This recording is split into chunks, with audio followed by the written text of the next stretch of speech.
Hey everyone, and welcome back to another video from the Bitcoin and Crypto Trader. Today I'm very super excited to share with you something that I think is one of the cooler strategies there is that you may not know about, and hopefully this will be new and you'll learn something from it. It's the DCA Triangle Strategy. First off, why is it so important to leverage into something slowly instead of just deploying all your capital at once? Well, there's two reasons for that. One is the price may go lower and you have no dry powder left. And the second thing is, well, maybe you pick a price that's too low and the asset never comes down to that price. There were so many people a few years ago who were ready to buy Bitcoin if it hit 1,000 or 2,000 and it just never got there. It only reached 3,000. We all have no clue exactly what the bottom of Bitcoin will be at. Now, I have predictions at 10,000 or maybe even lower based on the fact that I think we're going to have a meltdown in the traditional markets.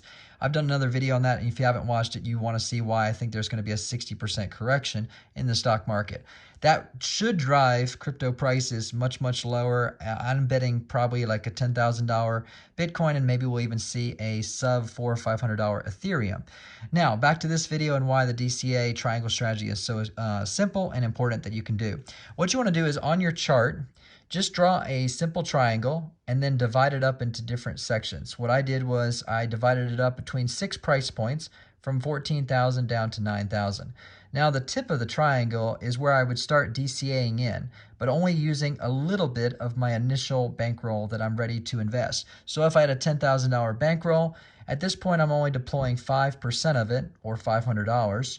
And as we lower the price down and we start to buy a little bit more and get a little bit more aggressive with our buys, you can see we go from 8% to 12% to putting in 20%.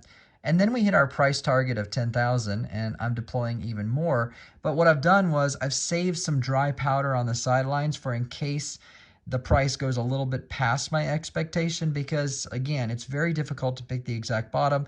A lot of times we come up a little short and things go past, or they wick past where we think, and you want to have some dry powder on the sidelines. Now, if it goes below $9,000, well, then it just does, and that's okay, and maybe I get some more time to get some more money together and invest in that sort of thing.